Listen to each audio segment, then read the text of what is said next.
ब्रह्मांड के जन्म और इसके रहस्यों का विश्लेषण करने वाली इस चर्चा में स्वागत है।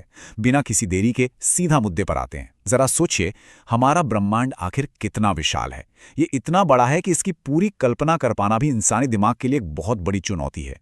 इस अनंत अंतरिक्ष में ऐसे ऐसे विरोधाभास मौजूद हैं जो सच में होश उड़ा देते हैं। कहीं पर इतनी अपार रोशनी है जो आंखों को चकाचौंध कर दे, तो कहीं ऐसा गहरा अंधेरा जिसका कोई अंत ही नहीं। कहीं तापमान करोड़ों डिग्री तक पहुंच जाता है, तो कहीं अंतरिक्ष पूर्ण शून्य की हाड़ कंपा देने वाली ठंड से भरा है।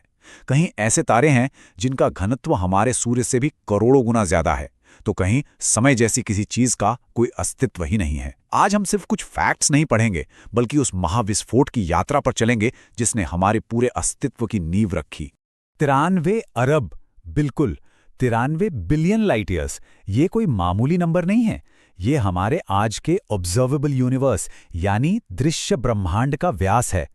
ये सोचने वाली बात है कि 93 अरब प्रकाश वर्ष का ये पैमाना इतना अविश्वसनीय और दिमाग को चकरा देने वाला है कि इसके सामने हमारी पृथ्वी और पूरा सौर मंडल एक धूल के कण से भी छोटा है।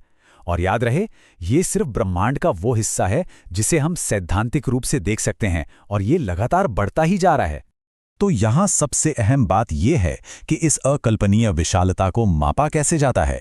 अंतरिक्ष में दूरियां इतनी ज्यादा है कि किलोमीटर या मील का इस्तेमाल करना बिल्कुल अव्यावहारिक है। इसीलिए प्रकाश वर्ष यानी लाइट ईयर का उपयोग किया जाता है। एक प्रकाश वर्ष का सीधा सा मतलब है वह दूरी जो प्रकाश पूरे एक साल में तय करता है। अब देखिए, प्रकाश एक सेकंड में करीब 3 लाख किलोमीटर की यात्रा करता है। अगर इसे पूरे एक साल के लिए जोड़ा जाए तो ये लगभग 9,500 अरब किलोमीटर बनता है। अब जरा इस 9,500 अरब किलोमीटर को 93 अरब से गुणा करके देखिए। ब्रह्मांड की वास्तविक विशालता का थोड़ा सा अंदाजा तभी मिल सकता है। इस पूरे कॉन्सेप्ट को समझने के लिए ब्रह्मांड को 2 हिस्सों में बांटकर देखना होगा। पहला है ऑब्जर्वेबल यूनिवर्स, जो हमारे चारों ओर लगभग 46 अरब प्रकाश वर्ष की त्रिज्या में फैला है। ये वो हिस्सा है जहां से प्रकाश ने 13.5 अरब साल की लंबी यात्रा करके हम तक पहुंचने में सफलता पाई है। लेकिन इसके पार जो कुछ भी है उसे अनऑब्जर्वेबल यूनिवर्स यानी अदृश्य ब्रह्मांड कहते हैं। यह हमारी पहुंच के बाहर का वो महान रहस्य है जिसके बारे में आज तक कोई पुख्ता जानकारी नहीं है। वहां क्या है, यह विज्ञान की सबसे बड़ी अनसुलझी पहेलियों में से एक है। अब यहाँ एक बहुत ही दिलचस्प सवाल उठता है। अगर ब्रह्मांड की आयु केवल 13.8 अरब वर्ष है और प्रकाश की गति से तेज कुछ नहीं चल सकता, तो ब्रह्मांड 93 अरब प्रकाश वर्ष चौड़ा कैसे हो सकता है? ये तो गणित के हिसाब से गलत लगता है ना? लेकिन इसका उत्तर भौतिकी के एक अद्भुत नियम में छुपा है। देखिए, ब्रह्मांड में कोई भी ठोस वस्तु प्रकाश से तेज नहीं चल सकती, ये सच है। लेकिन स्वयं अंतरिक्ष यानी स्पेस के फैलने पर यह नियम लागू नहीं होता। महाविस्फोट के बाद से अंतरिक्ष खुद प्रकाश की गति से भी कहीं अधिक तेजी से फैल रहा है। बस इसी वजह से ब्रह्मांड का आकार उसकी आयु के प्रकाश सफर से कहीं ज्यादा बड़ा हो चुका है। भाग 1, द बिग बैंग थ्योरी, सब कुछ की उत्पत्ति। कहानी शुरू होती है साल 1927 में। जॉर्जेस लेमेट्रे नाम के एक वैज्ञानिक ने आइंस्टाइन की थ्योरी के आधार पर यह प्रस्ताव रखा कि ब्रह्मांड का जन्म एक महाविस्फोट से हुआ है। उनका कहना था कि यह पूरा विशाल ब्रह्मांड कभी एक अति सूक्ष्म बिंदु में समाया हुआ था। लेकिन इतिहास के पन्नों में एक बड़ा ही मजेदार किस्सा दर्ज है। शुरुआत में लेमेट्रे के इस सिद्धांत का जमकर मजाक उड़ाया गया। एक बहुत मशहूर खगोल शास्त्री थे फ्रेड हॉयल, जो इसके सबसे बड़े आलोचक थे। उन्होंने एक रेडियो इंटरव्यू में इस विचार को खारिज करते हुए व्यंग्य में इसे बिग बैंग आइडिया कह दिया। उनका मकसद तो इस थ्योरी की खिल्ली उड़ाना था, लेकिन विडंबना देखिए, उनका दिया हुआ ये अपमानजनक नाम ही विज्ञान के इतिहास का सबसे मशहूर शब्द बन गया। समय बीतता गया और विज्ञान की दुनिया इन विचारों को लेकर बटी रही। लेकिन फिर आया साल 1965, जब सब कुछ बदल गया। कॉस्मिक माइक्रोवेव बैकग्राउंड यानी CMB रेडिएशन की खोज हुई। ये अंतरिक्ष में मौजूद वह हल्की सी गूंज या विकिरण था जो सीधे उस महाविस्फोट के समय से आ रहा था। इस एक खोज ने लेमेत्रे के सभी विरोधियों को खामोश कर दिया और यह साबित कर दिया कि उनकी थ्योरी बिल्कुल सही थी। इसी खोज ने बिग बैंग को ब्रह्मांड की उत्पत्ति का सबसे प्रामाणिक और सर्वमान्य सिद्धांत बना दिया। तो महाविस्फोट से ठीक पहले आखिर था क्या? वैज्ञानिक इसे सिंगुलैरिटी कहते हैं। 13.8 अरब साल पहले ये एक ऐसा बिंदु था जिसका घनत्व अनंत था और तापमान की कोई सीमा नहीं थी। सारा का सारा ब्रह्मांड, सारे अणुओं, परमाणु, ऊर्जा, सब कुछ बस इसी एक बिंदु में सिकुड़ा हुआ था। और सबसे हैरान करने वाली बात यह है कि इस अवस्था में भौतिक विज्ञान का कोई भी नियम काम नहीं करता था। यहां तक कि स्पेस और टाइम का भी कोई वजूद नहीं था।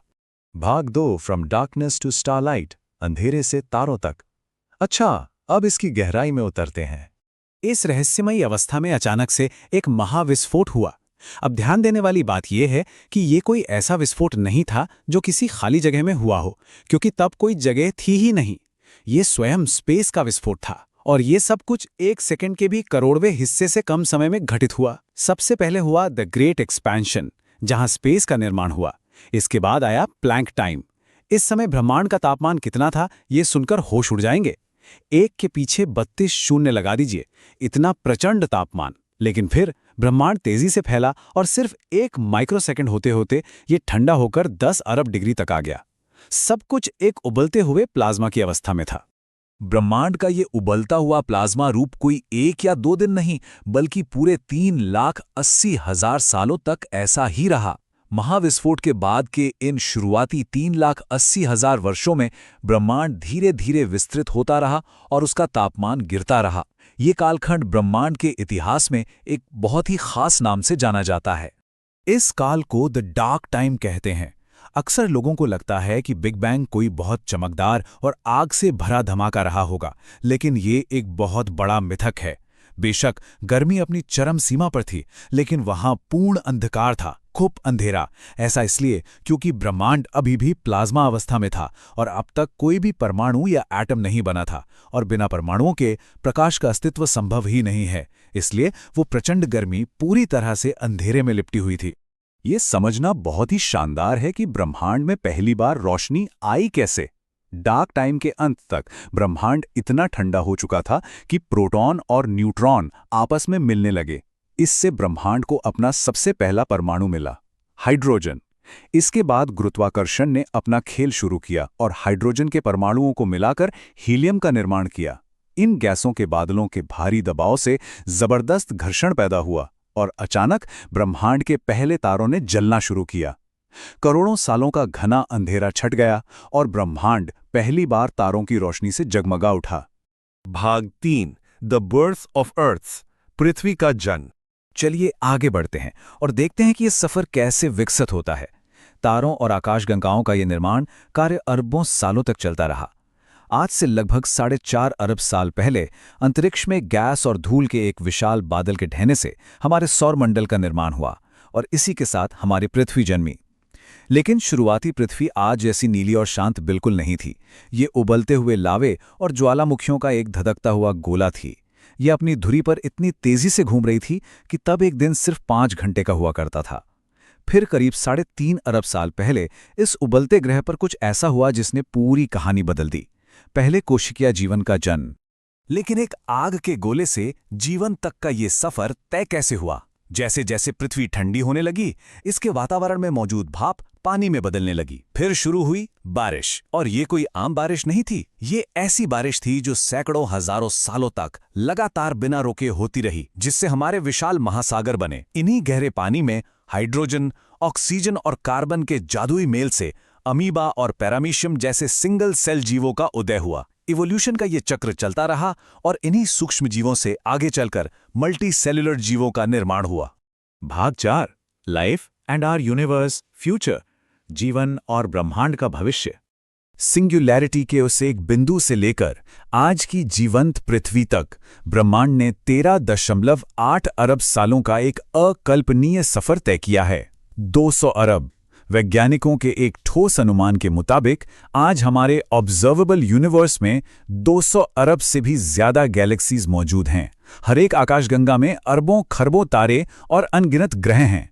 इतने विशाल पैमाने को देखते हुए ये गणितीय रूप से लगभग असंभव है कि इस पूरे ब्रह्मांड में सिर्फ पृथ्वी पर ही जीवन पनपा हो। ये तो पक्का है कि इस ब्रह्मांड में हम अकेले नहीं हैं। अब यहां सबसे दिलचस्प बात यह है कि पृथ्वी के बाहर का जीवन कैसा हो सकता है। जब बात एलियंस की आती है तो जीवन की संभावनाएं अनंत हो जाती हैं। हो सकता है कि कहीं जीवन आज भी अति सूक्ष्म रूप में मौजूद हो, तो कहीं पर हमसे करोड़ों गुना अधिक विकसित सभ्यताएं बसती हों। यह भी मुमकिन है कि वे हमारी तरह ऑक्सीजन पर निर्भर ना होकर किसी अन्य गैस में सांस लेते हों या उनकी ऊर्जा के स्रोत कुछ ऐसे हों जिनकी हम आज कल्पना भी नहीं कर सकते।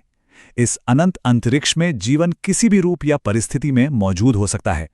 लेकिन प्रकृति का एक अटल नियम है जिसे कॉस्मिक साइकिल या ब्रह्मांडीय चक्र कहते हैं। इस ब्रह्मांड में कोई भी चीज परमानेंट नहीं है।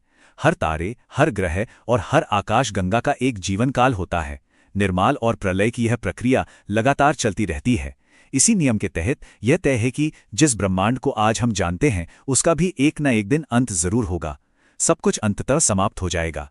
लेकिन इस अंत का मतलब सब कुछ खत्म होना नहीं है। विज्ञान बताता है कि हर अंत के बाद एक नई शुरुआत छिपी होती है। प्रलय और निर्माण की ये साइकिल हमेशा चलती रहेगी। तो ये एक बड़ा सवाल सोचने पर मजबूर कर देता है। जब हमारे इस ब्रह्मांड का अंत होगा तो उसकी राख से कौन सा नया, अकल्पनीय और अद्भुत ब्रह्मांड जन्म लेगा, और उस नए ब्रह्मांड के नियम क्या होंगे? इस गहरे और रहस्यमयी विचार के साथ तथ्यों के सफर को यहीं विराम देते हैं। ब्रह्मांड के इन रहस्यों के बारे में अपनी जिज्ञासा हमेशा बनाए रखें।